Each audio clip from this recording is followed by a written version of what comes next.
We've barely ringed in 2024, and there's already been a lot of tennis news to talk about on this New Year's Day. Perhaps the biggest story is two-time major champion Petra Kvitova announcing that she'll be expecting her first child with her longtime coach and husband, Yuri Vanek. Vanek and Kvitova got married in July 2023.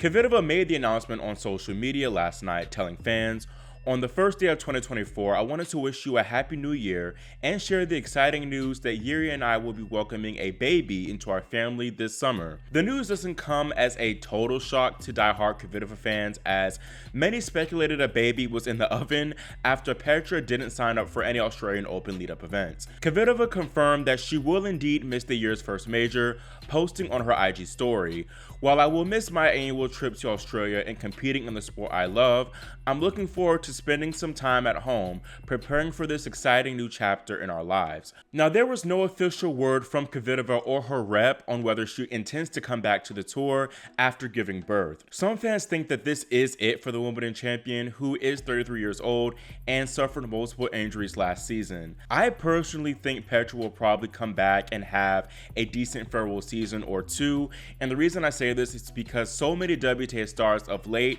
have returned to the game after having children. Last year we saw successful comebacks of Elena Svitolina and Caroline Wozniacki, who will actually play one another in the opening round of the ASB Classic in Auckland tonight. Fellow lefty Angelique Kerber is currently on the comeback trail and is looking somewhat decent, but is still searching for that first postpartum victory at the United Cup. Reigning Olympic gold medalist Belinda Bencic announced her pregnancy at the end of last season, and then a couple of days ago, former top 15 player Elena Vesnina announced her return to tennis this year after giving birth to her second child 7 months ago. Vesnina is 37 years old too, which shows you that these women are playing later and later into their careers. If this is all she wrote for Petra, I think 2023 was a solid farewell season. While she didn't have a lot of success in the Slam still, the Czech did pick up a big title in Miami, so that's a nice final title if it is indeed her last season. Petra last reached a major final at the 2019 Australian Open, falling to Naomi Osaka, who actually made her return to tennis last night after giving birth to her daughter Shai in July. Osaka claimed her first completed match win in 516 days with a solid 6-3-7-6 win over Tamara Korpatsch in the Brisbane International. I missed Osaka bad, but sometimes I had to remind myself that she hadn't competed since fall 2022 with how well she played. The four-time major champ came out on fire, breaking Korpatsch to love with those thumping ground strokes. Korpatsch is a solid player and had a lot of confidence heading into this one, winning her maiden tour title at the end of 2023. Still, the German didn't really have a lot of weapons to trouble Osaka consistently.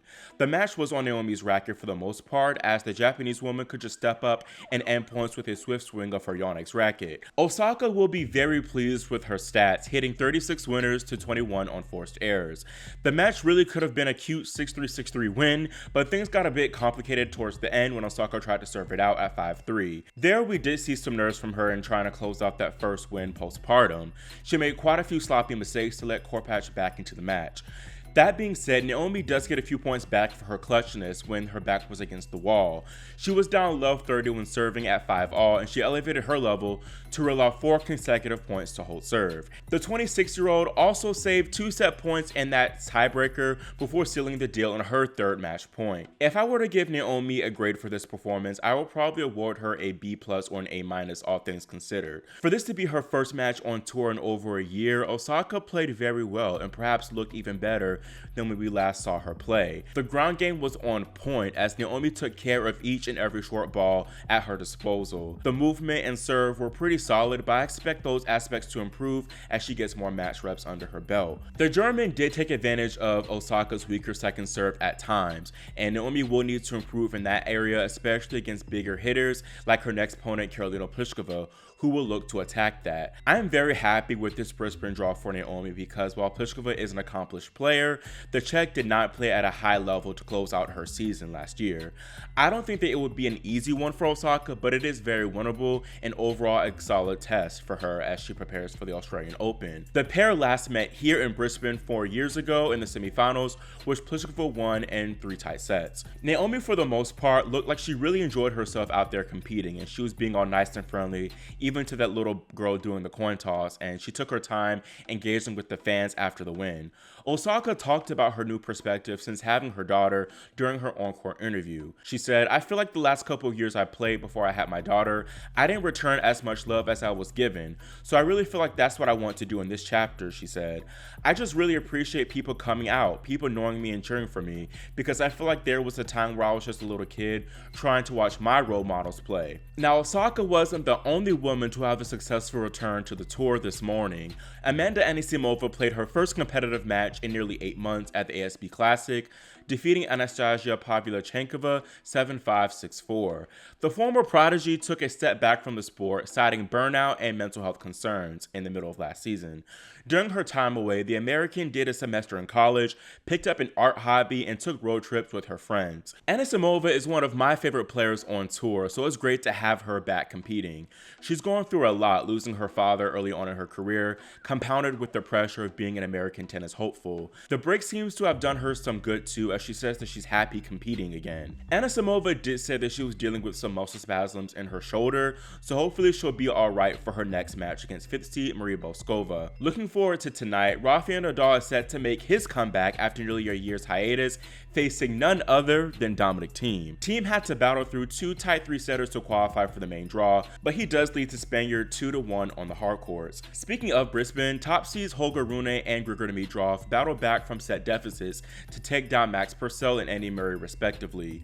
3rd seed Ben Shelton fell to Roman Safulin in 3 sets. Briefly talking about the United Cup, Iga Swiatek picked up right where she left off from 2023, dominating her opponents in both singles and mixed doubles. The pole helped seal a 2-1 win over Team Spain. Her and Hubert Hurkacz double bageling Sarah Sorribes Tormo and Alejandro Davidovich Fokina. Novak Djokovic, meanwhile, opened his United Cup campaign with a 6-3, 6-2 win over Xi Jinping, and will look to continue his strong form tonight against Yuri Lehechka. Slam champions Coco Gauff, Emma Raducanu, and Arna Sabalenka will also make their 2024 debuts tonight. That's all I have for y'all today, and let me know in the comments what you thought about Naomi's performance and whether you think she'll beat Pliskova to advance another round further in Australia. Also, do you believe Kvitova will make a return to the tour in 2025? Make sure y'all subscribe to and click the notification bell so you're notified whenever I post more news updates. Thanks for watching, and I hope you all have a healthy and prosperous 2024.